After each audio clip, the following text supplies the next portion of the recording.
Hey guys, it's THS back with more of the Out of the Park 19 tutorial. So far we have, in the last episode we looked at a couple of batting prospects to see what we would do with them.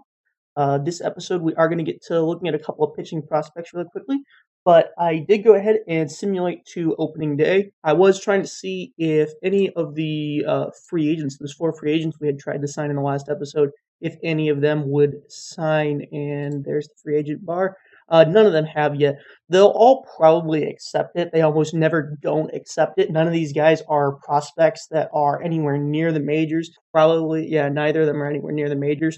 So they'll probably accept the deal. It just depends on the amount of time.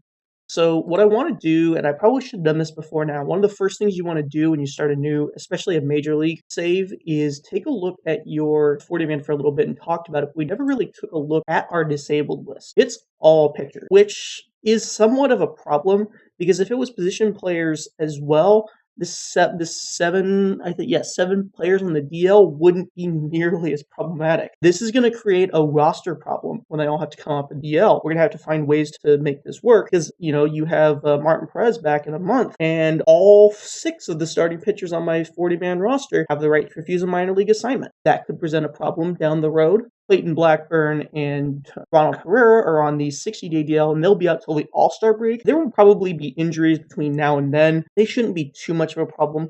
That shouldn't be too much of a problem. We'll probably be able to find something to do with them, take a look at the time. Herrera should still have some minor league options left, so we can probably send him down to AAA to continue improving if it comes down to it. Tony Barnett is back here in a week. He's back in 9 days. He has options available if necessary. He's got decent results.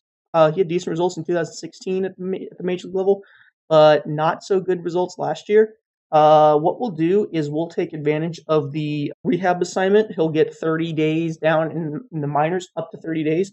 And we'll send him down there, see how he does. If we need to, we can leave him down there. We can demote him to AAA. Tim Lincecum can actually refuse the minor league assignment, like you can see. If he doesn't do well on his rehab assignment, I'm probably going to release him. He's only owed the major league minimum, I believe. Oh, he's owed $1 million.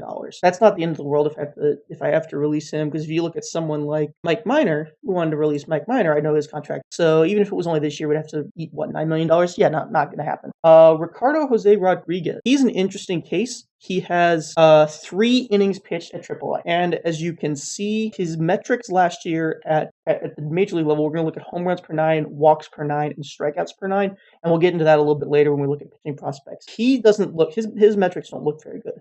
And again, he only spent 3 innings at AAA. He has 15 innings at AA. I would guess that he was a Rule 5 pick, except he appeared with the Rangers last season. That would be my guess if he didn't appear with the Rangers last season, if he was a Rule 5 pick, which we'll get into later during the Rule 5 draft. I don't really see a reason for him jumping. He doesn't have that, his AA metrics were okay, but not, he doesn't have that many innings. I will almost certainly demote him to AAA. He might even be down to, or when he comes back, he might even be down to AA. I'm almost guaranteeing you this stuff isn't at its full potential yet. Martin Perez is a starter. He's out for about a month. We'll have to figure out something to do. Mike Minor was a reliever in 2016 or 2017 with the Royals. He could probably go back into the bullpen, be fairly effective out of there. Might not be happy about it. Well, actually, we don't get to make that decision.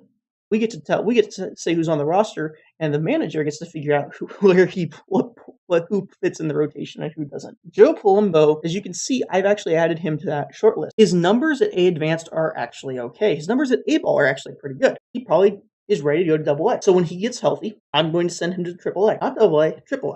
That's a really, really good strikeouts per 9. Even that 11.4 is a really good strikeout per 9 across how many innings? 114 innings. That's pretty good. His walks are a little high, but his home runs are really good. So, and if you look at his potential, his strikeouts are the best, his movement's the second best, so that would be his home runs, and his control's the worst. His walks are always going to be a little high. So none of this is surprising. So I think he really does need to go to AA, but I'm going to throw him at AAA and see how he does. If he doesn't do well at AAA after a month or two, I'm just going to pull the plug and send him to AA. Throwing him to AAA is an experiment. and I don't want to completely screw him up. So another thing I want to talk about is what I'm looking for in a prospect. Why are some of these players added to your list when they have potential overall ratings of 20? So not all prospects are created equal. Relief pitchers overall is not necessarily gonna, especially relief pitchers are the most, but it can be all positions. Their overall doesn't really show how talented they truly are. We look at CD Pelham, he's got really good stuff and a really good fastball. His movement's going to be poor, his control's going to be poor. He's also a lefty. He could be a serviceable loogie, left hand, one out only guy. So he could be a really good lefty specialist. So I have him listed because I think he's a really interesting prospect, and I'd like to develop him and see if I can turn him into a really solid reliever. Just because his overall is rated at 20 doesn't mean he's necessarily bad. You want to look at everything else around here, especially for a relief pitcher. Another good example is Justin Jacobs. Has pretty solid defense, can play 2 outfield spots, 2 infield spots. I will probably see if I can get him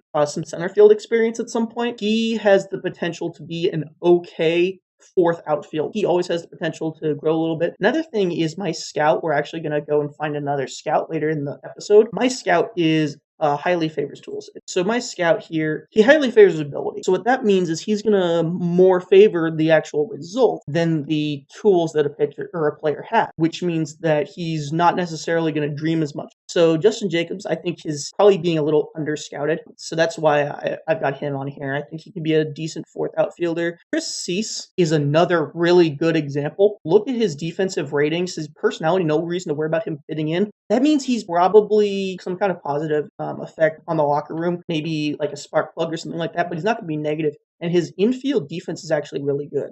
I didn't take a look at his outfield defense. His outfield defense isn't bad either, so you can get him some outfield spots too. Again, this is a guy who could be a utility player. He's got somewhat below average across the board in offense. He's above average with speed, and he can bunt okay. And his defense is really solid. So he could be a guy who's perennial, not bench warmer, but is the utility player backup guy that you wouldn't be afraid to throw out there for 10, 12 days while a guy's on the DL. That's why he's on the list. That's why Juan Ventura is on the list, although he's a lot worse off than that. That is why I have some of these players on this list that don't necessarily have the highest overall because, and this is another good example, is stuff rating of 80. If someone's got an 80 or a 70 in anything, probably worth seeing if they can develop. Because if they can develop, especially if he can beat this control, get control to around 40, which it doesn't look like he is because he had 6 walks per 9 innings last year. He could be a pretty decent pitcher. He's a righty, so that hampers him a little. He can't be a lefty specialist most likely, unless he's got really weird splits. But a 97 to 99 mile an hour fastball, sinker, and then a slider off of that, you'd want a little bit more movement to really go with that. But he looks like he could be a really solid pitcher if he develops a little bit beyond that. Yeah, so that's why some of these guys, they don't make sense for being on this list just based on the overall. Okay, so now it's time to actually take a look at a pitcher and evaluate a pitcher. And we're going to start with someone who's not on our team, just like with the hitters. We're going to start with Dane Dunning, a White Sox starting pitching prospect. Looking at him overall, his stuff is slightly below average, 50 is average, and his movement and control are slightly above average. So it's also important at this point to talk about how stuff rating is calculated, or at least things that factor into stuff rating. So stuff rating is also affected by the velocity and the number of pitches. So just because a guy has a stuff rating of 80, you want to look to see if he throws harder, which is good, and if he throws a bunch of below average pitches. Because if he threw 6 pitches and 5 of them are below average, he's probably not going to perform like an 80 grade stuff guy that throws 3 or 4 pitches that are all above average. That's important to note and important to look at when you're looking at a pitcher. Pretty easy to tell, but a lot of the guys with really huge stuff potential do have a lot of pitches, and a lot of them are below average. When we go to look at his pitching stats, we don't have to go to like expanded pitching stats, but I do want to limit it to A-ball. And we're not going to look at his win-loss and his ERA.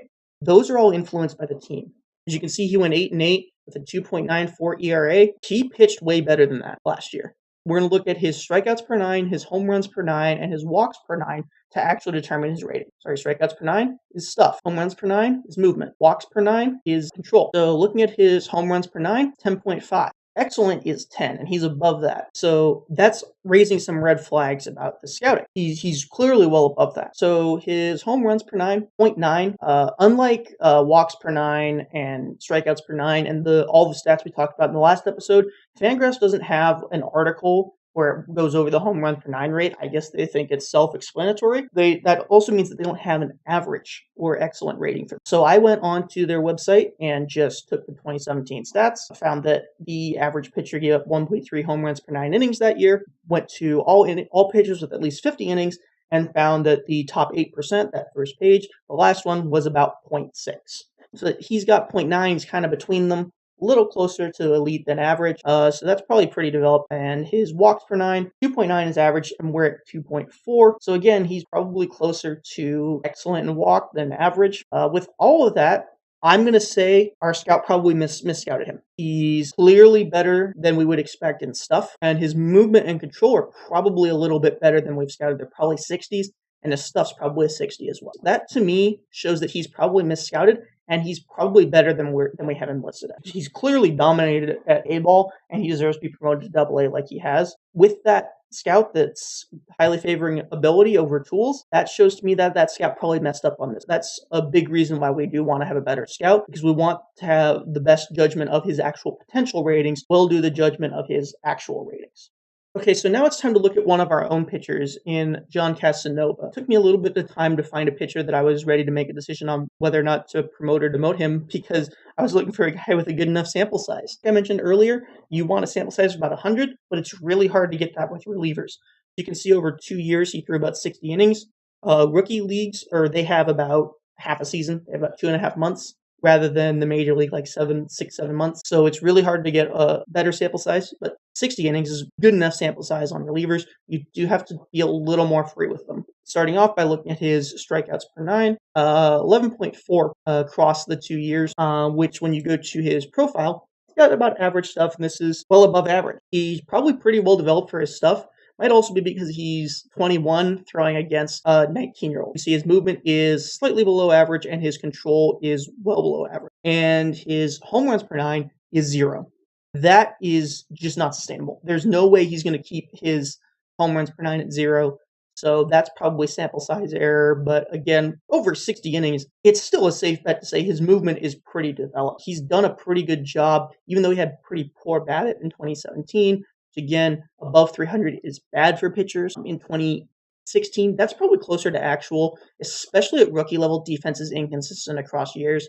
He still had an ERA plus of 148, which is the same as WRC plus. The further away from 100, the better they are at run prevention. So I'm going to guess he just got decently lucky at not giving up home runs. He should have given up a couple, but he's still got pretty good movement. So I'm going to say his movement's probably a little higher than we would expect it to be, and it might be, again, a little bit above 40, but looking at his walks per 9, it's at 4.8. Now, it did come down to 4.4 last year, so he's getting better. But again, that is above average. Average is 2.9, and he's at 4.4. That's bad.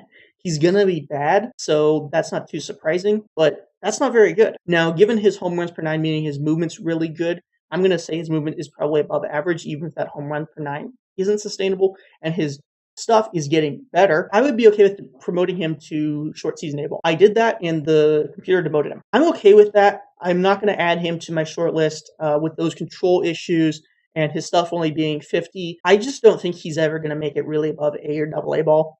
I just don't think he has the potential to be a major league pitcher. I would promote him to short season A ball. I think he's going to plateau in his stuff and his movement if he doesn't move up.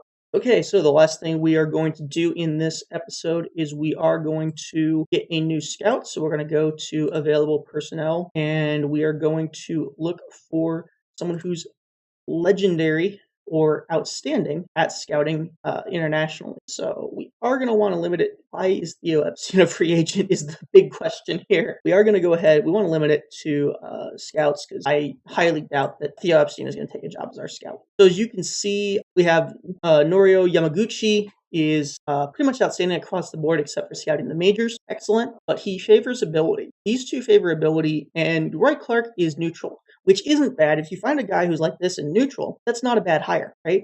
Excellent at scouting amateurs, excellent at scouting international, excellent at scouting minor, great at scouting the major. Again, the further along the process they get, the less we care about their scouting. So we're not having him scout actual current value. So if his scouting the majors was like below average, was just fair, I'd probably be okay with hiring him. But there's a better option. RJ Harrison is the same thing, except he highly favors tools. Now, originally, I thought I would want someone who just favors tools. But if I'm going to do all the scouting for the results, I want a guy who highly favors tools. I want my scout to enable me to dream. I'm going to go ahead. I had shortlisted him, so I could remember who I was going to offer a contract to. I'm going to offer him a contract. That seems fair. So hopefully he takes that. That is going to fire Kip once he accepts that contract. He should accept the contract. I'm giving him exactly what he wanted. Normally, you can, in this game, it's not like Madden, you can actually negotiate with them. I probably should have, but I really want to get him in there and get him installed so I can properly evaluate my staff. Might have him just re-scout the entire thing. Normally, I think I have it on scouting updates every month or so. Alright guys, that's going to do it for this episode. Next time we will continue simulating through the season, and we will possibly get to the first year draft at this point.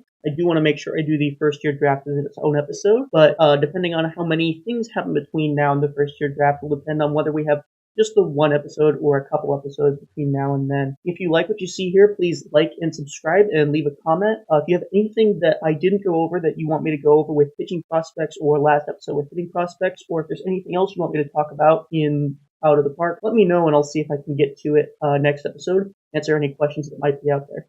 Thank you for watching, and I'll see you guys next time.